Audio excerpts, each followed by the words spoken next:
screen sharing, file transfer, dan hal-hal lain yang dapat mengganggu jalannya webinar. Dan yang terakhir, apabila Anda keluar dari webinar secara tidak sengaja, Anda bisa klik rejoin untuk kembali melanjutkan sesi. Ada juga tata cara sesi tanya-jawab dan juga quiz.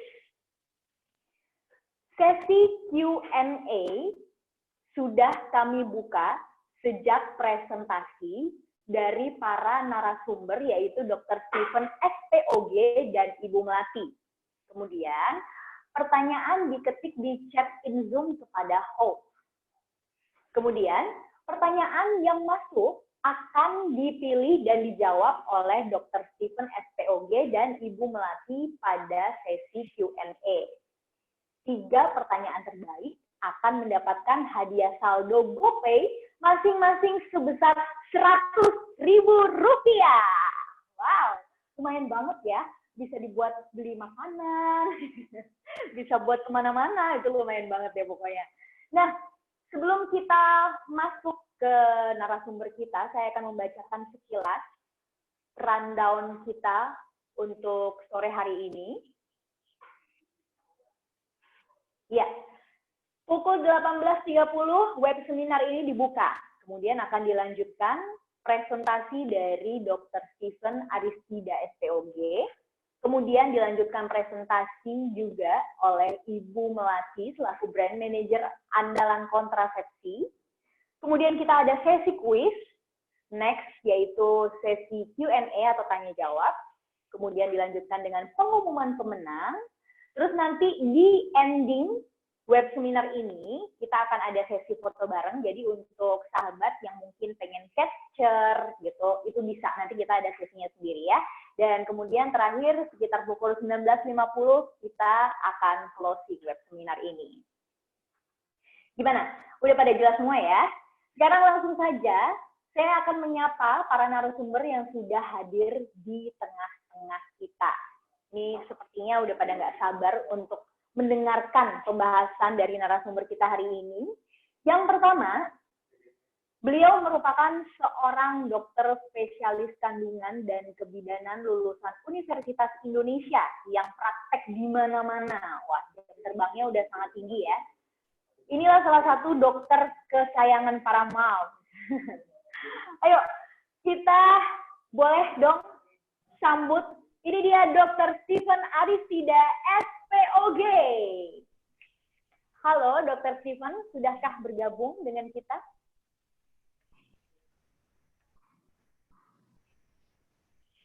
Dr. Steven udah masuk belum soundnya?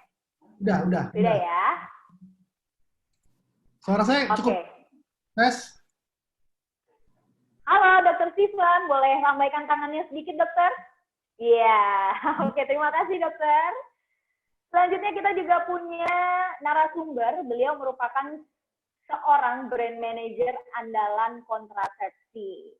Ini dia, ada Ibu Melati Gultom. Halo Ibu Melati. Halo, suara saya sudah kedengeran kah? Halo. Sudah Ibu. Semuanya. Sudah cukup jelas. Ya. Oke, terima kasih Ibu Melati dan sahabat. Tidak berlama-lama lagi, kita akan mendengarkan paparan materi dari Dr. Steven. So, untuk Dr. Steven, waktu kami persilahkan. Yes.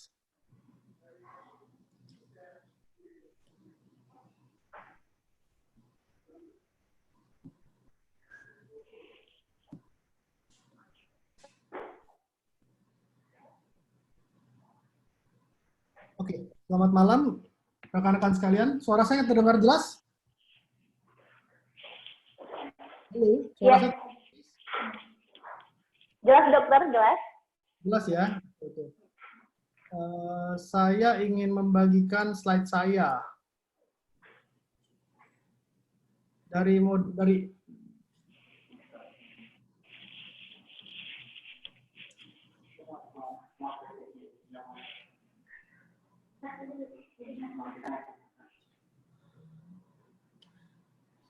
share screen.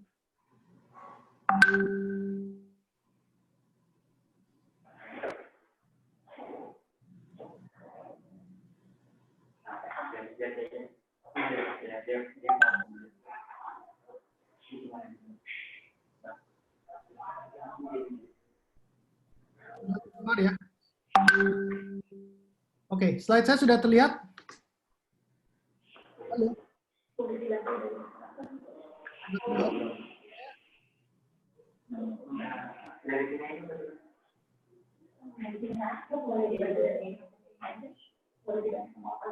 Oke dokter, boleh dibantu dari operator dari sini aja dokter? Boleh, boleh. Biar, ya, oke. Biar kami bantu. Boleh, boleh.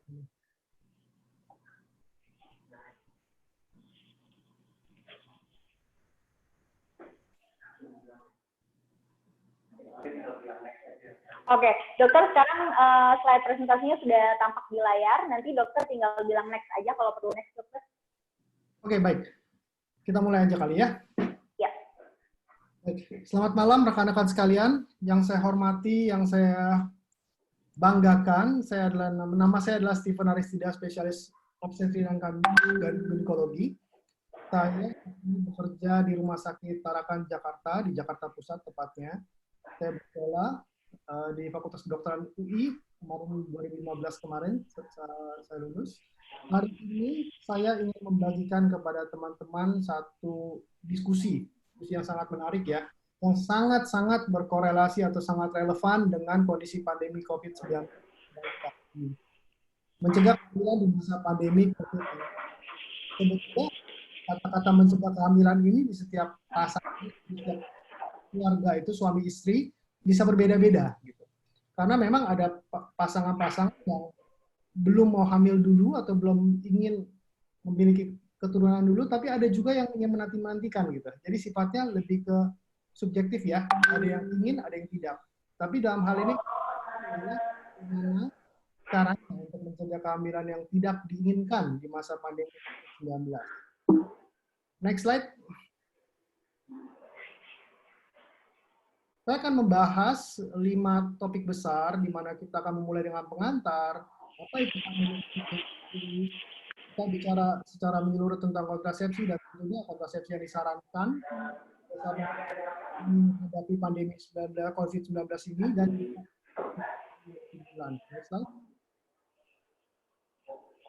baik, kemarin itu belum lama, beberapa minggu lalu, beberapa kepala daerah mulai kepanasan mungkin ya, mulai kebingungan gitu. Bagaimana kondisi daerah mereka masing-masing seperti di Jawa Barat, di mana angka kehamilan di Cirebon dikatakan naik di Jawa Barat, dari Cianjur juga naik selama masa pandemi. Sebetulnya ada fenomena apa sih yang terjadi di saat ini gitu? Di daerah di tanah kita. Next slide.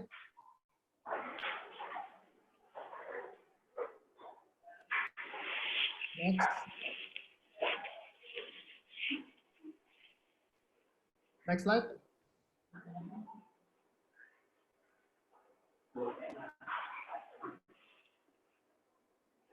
Next slide, please.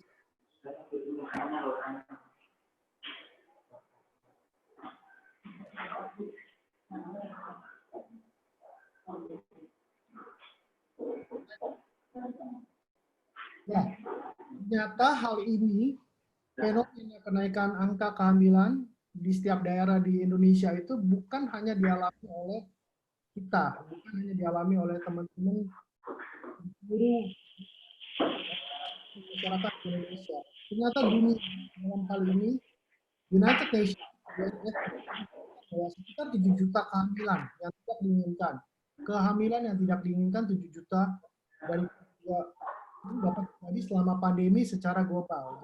Jadi ternyata seluruh bangsa, seluruh negara di mengatakan perkiraan kehamilan bisa sekitar 370 sampai 500.000 selama pandemi. Ini disebabkan oleh bekerja dari rumah, work from home, di mana kan suami dan istri mereka berinteraksi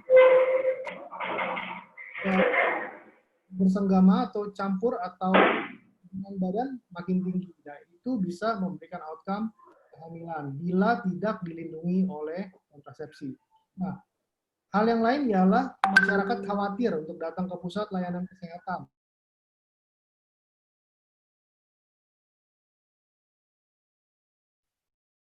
karena mereka takut tertular, dan juga pusat layanan kesehatan reproduksi masih banyak yang tutup selama pandemi COVID-19 ini. Next slide.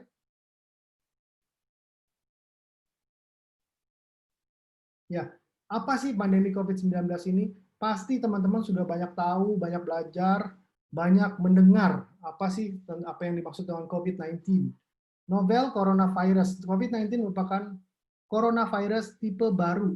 Dia merupakan keluarga daripada SARS, daripada keluarga coronavirus yang sebelum-sebelumnya, tapi tidak seheboh yang kali ini.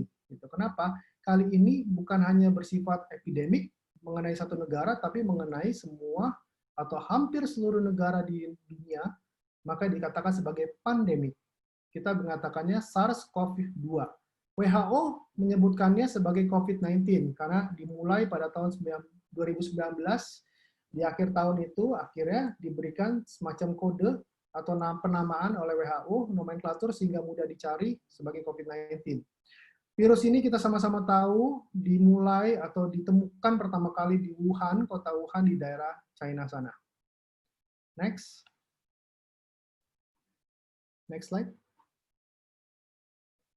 Apa yang menjadi menakutkan daripada virus ini ialah ternyata virus ini bisa menyebabkan kematian.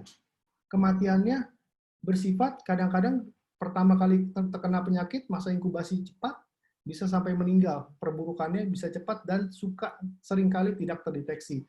WHO mencatatkan sekitar 118.526 orang. Ini data per tanggal 6 Juni kemarin, aku ambil data ini hari Minggu kemarin, di mana 6.663 orang itu dikatakan positif, di mana tadi sebelumnya ini cases-nya sekitar 118.526, dan angka kematian di seluruh dunia sekitar 392.802. Jadi ini adalah angka yang tinggi dibandingkan flu burung yang sebelumnya yang di Hong Kong dan negara-negara sekitarnya itu sebetulnya tidak ada apa-apanya dibandingkan COVID-19 ini. Next slide. Oke, dokter, mohon maaf sebelumnya volumenya bisa tolong dinaikin atau mic-nya bisa tolong dideketin aja biar lebih jelas. Volumenya udah paling full, aku coba lagi ya. Oke, mungkin mic-nya aja agak lebih dekat. Oke. Nah, di Indonesia sendiri ternyata kita menyumbang sekitar 31.186. Ini data saya ambil waktu itu hari Senin kemarin. Nah, sedangkan kemarin itu saya dengar ada penambahan sekitar 1.000 lagi ya, 1.000 entah positif lagi gitu, di mana kematiannya itu sekitar 1.851. Ini mencatat sekitar 5,9% orang-orang yang dari kasus terkonfirmasi meninggal dunia. Namun juga yang sembuh juga tinggi, 33,7% ya, dari yang terkonfirmasi. Oke, next slide.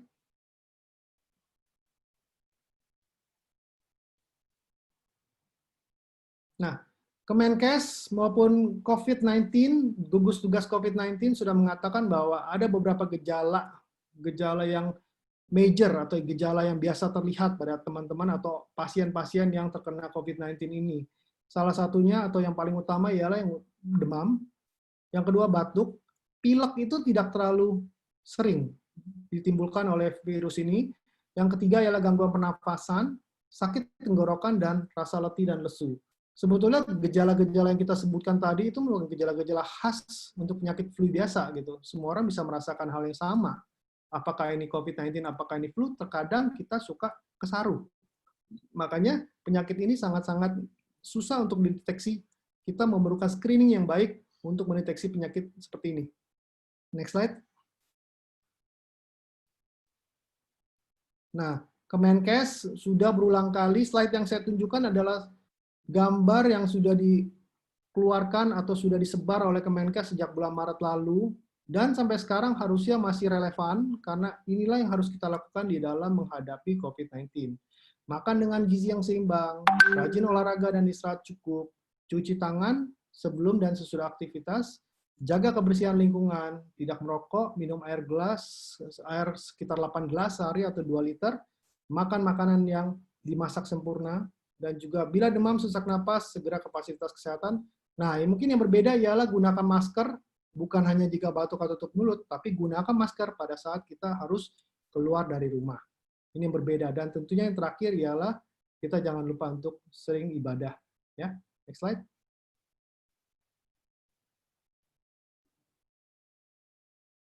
Oke, kita masuk ke kontrasepsi. Kita tahu bahwa kontrasepsi itu memiliki banyak pilihan, banyak variasi.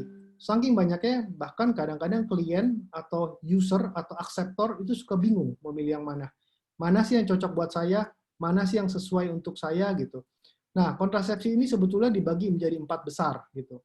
Yang terakhir itu kontrasepsi yang sifatnya mantap atau kontap, saya tidak masukkan karena sulit untuk dipakai atau diterapkan pada masa pandemi COVID-19 ini. Jadi kita bagi menjadi hormonal, non-hormonal, dan alamiah. 3 kontrasepsi ini yang biasa dipakai, yang biasa sering digunakan pada saat masa pandemi ini. Hormonal itu seperti KB suntik, suntik yang 1 bulan, suntik 3 bulan, bisa juga, sebelumnya dulu, mundur dulu sebentar. Nah, bisa juga KB-KB yang sifatnya pil, itu bisa pil kombinasi, bisa pil yang mini pil atau yang progestin only. Juga jangan lupa hormonal itu ternyata ada yang spiral. Kita kenalnya sebagai LNG IUS, itu levonorgestrel intrauterine system. Nah, yang non-hormonal itu pilihannya seperti KB kondom, diafragma untuk perempuan, gitu. Tapi tentunya non-hormonal ini tidak terlalu populer ya di Indonesia ya. Pemakaian diafragma contohnya atau kondom perempuan itu jarang banget, gitu ya. Nah, yang alamiah ini yang kadang-kadang nih orang udah nggak ada apa ya istilahnya, udah nggak ada.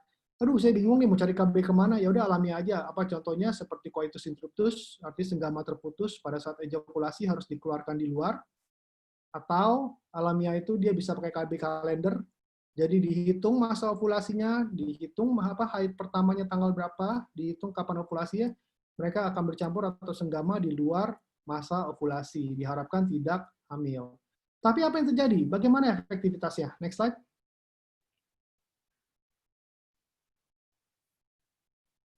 Nah, dikatakan bahwa kita mengenal ada KB-KB dibagi berdasarkan efektivitasnya.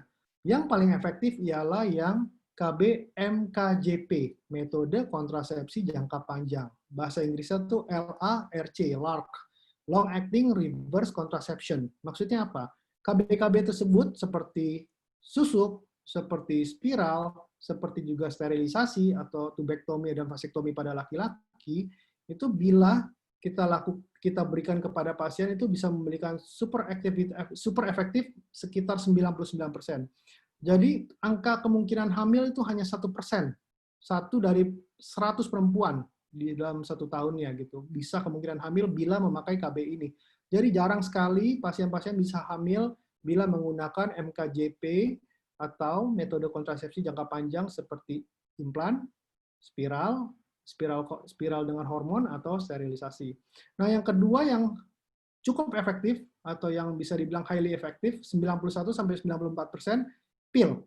Nah, pil kontrasepsi ini yang saya bilang tadi ada yang sifatnya kombinasi, ada yang sifatnya mini pil dan juga patch. Mungkin patch ini atau koyo nggak terlalu banyak digunakan karena kadang-kadang pasien bingung mencari kemana. Tapi patch ini bisa dipakai setiap minggunya. Jadi setiap minggu kita bisa cabut, ganti yang baru. Tidak terlalu banyak yang memakai memang, tapi memang ada metode ini. Kita juga bisa memakai injeksi. Injeksi itu ada yang sebulan, ada yang 3 bulan, DMPA, depo medoksi progesteron asetat. Ya, yang satu lagi vaginal ring, ini juga jarang digunakan oleh orang-orang Indonesia. Nah, ini yang saya sebutkan tadi yang less efektif nih. Less efektif nih artinya apa? Berarti itu KB-nya KB alamiah. Dia pakai sistem kalender, dia pakai sistem cabut pada saat mau ejakulasi, dia kadang-kadang pakai kondom pun juga dikatakan kurang efektif, less efektif gitu. Makanya kita sebagai dokter kandungan atau kebidanan, kita jarang sekali, atau bahkan saya sama sekali tidak menyarankan untuk pakai kalender. Sistem kalender atau sistem cabut pada saat ejakulasi, coitus interruptus itu sangat-sangat tidak disarankan. Next slide.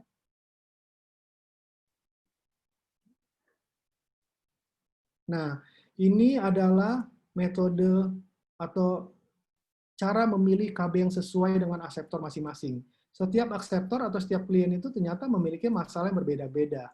Ada dari mereka yang sering sakit kepala, ada yang mereka memiliki juga sedang makan obat-obatan yang lain, obat TB, obat jantung, dan sebagainya.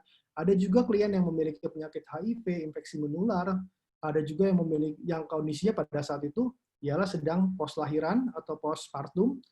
Juga ada kondisi-kondisi lain yang sebetulnya tidak bisa disamakan dengan klien lain atau akseptor lain. Nah, roda ini yang dibuat oleh WHO sangat-sangat membantu kita menentukan KB mana yang cocok untuk klien yang sesuai. Gitu. Nah itu dia. Makanya kita bilangnya sebagai medical eligibility criteria will for contraceptive use. Ini dipakai oleh para dokter, dokter kebidanan maupun para bidan untuk menentukan setiap pasien ini bisa pakai yang mana sebetulnya.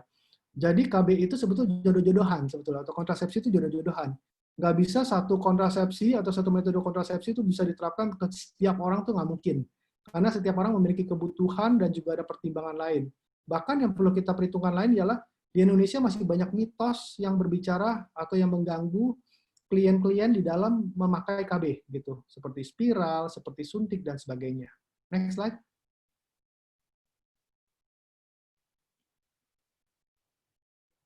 Nah, kontrasepsi yang disarankan apa aja? Nah, ini DKT Indonesia menyarankan bahwa yang simple-simple aja deh gitu. Kita pakai KB yang gampang dicari, accessible-nya, yang accessible, yang mudah didapat.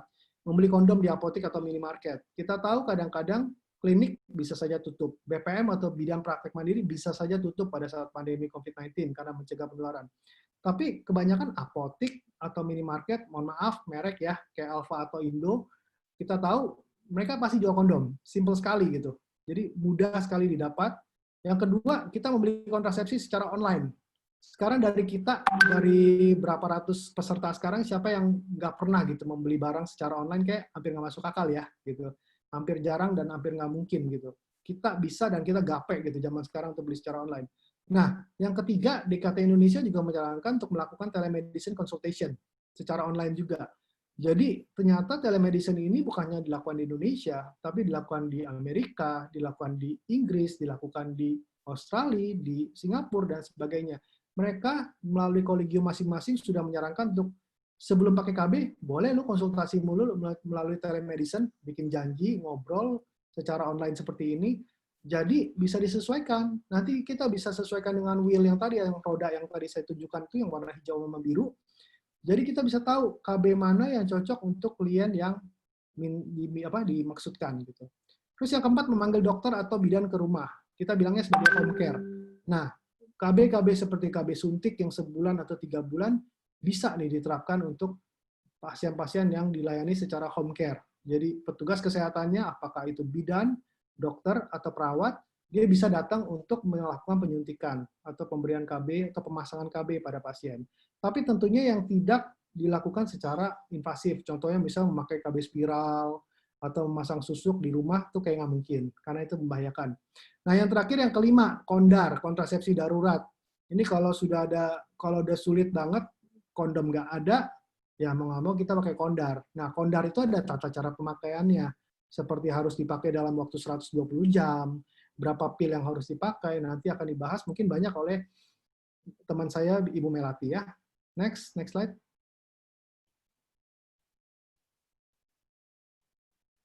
Nah, ini adalah 4 KB atau 4 metode kontrasepsi yang sering atau paling banyak dipakai pada saat pandemi COVID-19 ini. Saya ambil dari tundakehamilan.com yang tentunya berafiliasi dengan andalan juga kontrasepsi. Pil kontrasepsi. Ini sangat mudah didapatkan. Teman-teman bisa buka Tokopedia, bisa buka berbagai macam toko online yang tersedia di handphone Anda. Pil kontrasepsi, baik yang kontrasepsi kombinasi, baik kontrasepsi yang mini pil atau yang progestin only. Nah, yang kedua, kontrasepsi koyo atau patch.